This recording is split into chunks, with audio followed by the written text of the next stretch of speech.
Maire du soir, Daniel Labaronne, c'est le lancement d'un festival qui vous amène chez nous, le festival Bléré Opéra de Poche, du 14 au 16 octobre. Mais tiens d'ailleurs, comment ça se fait qu'un maire est sur notre canapé, puisque souvent pour les festivals, ce sont les équipes culturelles, ce sont finalement des gens de terrain qui sont venus. Alors ça veut dire que le maire de Bléré est une personne de terrain, ou c'est parce que le festival vous tient vachement à cœur?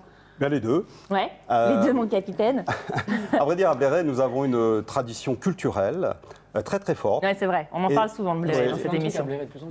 Et nous avons également une tradition industrielle, notamment autour de la fonderie. Alors la fonderie traditionnelle, mais également la fonderie moderne. Nous avons aujourd'hui de très très belles entreprises qui produisent, exportent à travers le monde. Et donc nous avons voulu marier ces deux traditions culturelles et industrielles en donnant des représentations d'opéra dans un établissement industriel. Alors ça c'est génial, ça je trouve ça très drôle. C'est cette réflexion-là qui vous a emmené sur l'Opéra de Poche, parce que alors, cette compagnie, on va en parler, c'est une troupe qui s'appelle Appel d'air, qui est coutumière du fait de mettre l'opéra dans des lieux qui sont complètement insolites et pas du tout des maisons d'opéra.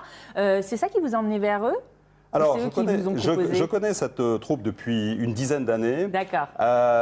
J'ai vu tous leurs spectacles et vraiment, j'avais très très envie de les faire venir à Bléré, en sachant qu'après Bléré, ils sont invités par l'Opéra Comique de Pékin.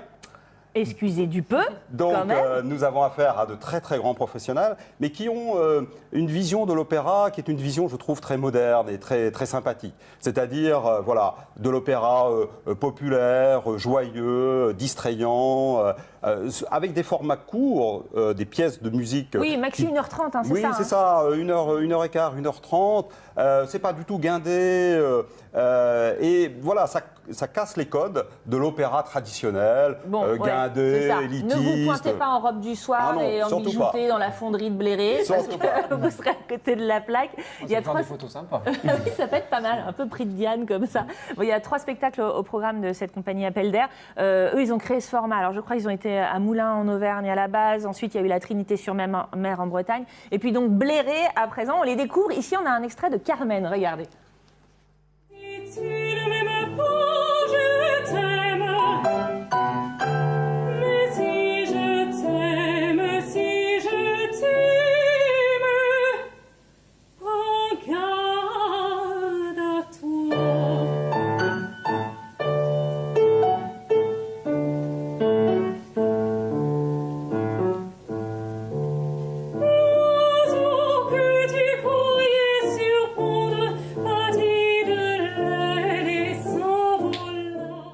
Et voilà un petit extrait d'Appel d'air avec Carmen. Alors c'est pas Carmen pardon, qu'on va pouvoir voir à Bléré, hein. Daniel, qu'est-ce qu'on va voir comme spectacle? Alors on va voir Così fan tutti, un extrait, l'opéra de Mozart, c'est vendredi à 20h30.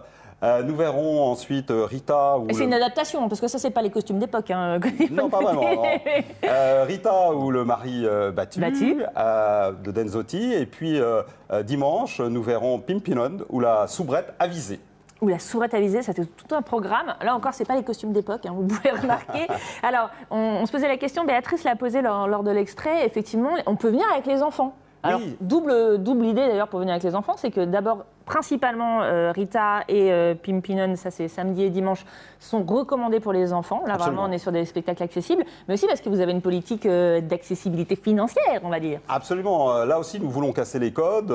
Vendredi et samedi, le prix des places est de 10 €, mais c'est gratuit pour les enfants, pour les personnes à mobilité réduite, pour les chômeurs. Et puis, dimanche, pour la représentation de Pimpinon, c'est gratuit pour tout le monde. Tiens. Et à la fin du spectacle, un pique-nique géant dans cet établissement industriel que nous avons réouvert pour l'occasion. Nous avons toutes les autorisations, bien sûr, préfectorales. Bien sûr. Toutes les commissions de sécurité sont passées. Il n'y a aucun souci. Et c'est un grand moment pour les Blérois parce qu'ils sont très très attachés à cet établissement industriel qui fait partie d'une friche industrielle de 28 000 m². Et donc là, c'est le premier pas que nous mettons dans cette friche pour des ça me fait manifestations. plaisir. J'entends premier pas, ça veut dire qu'il y en aura un deuxième, un troisième. C'est un festival qui va s'installer? Absolument, je souhaite que ce soit un festival pérenne.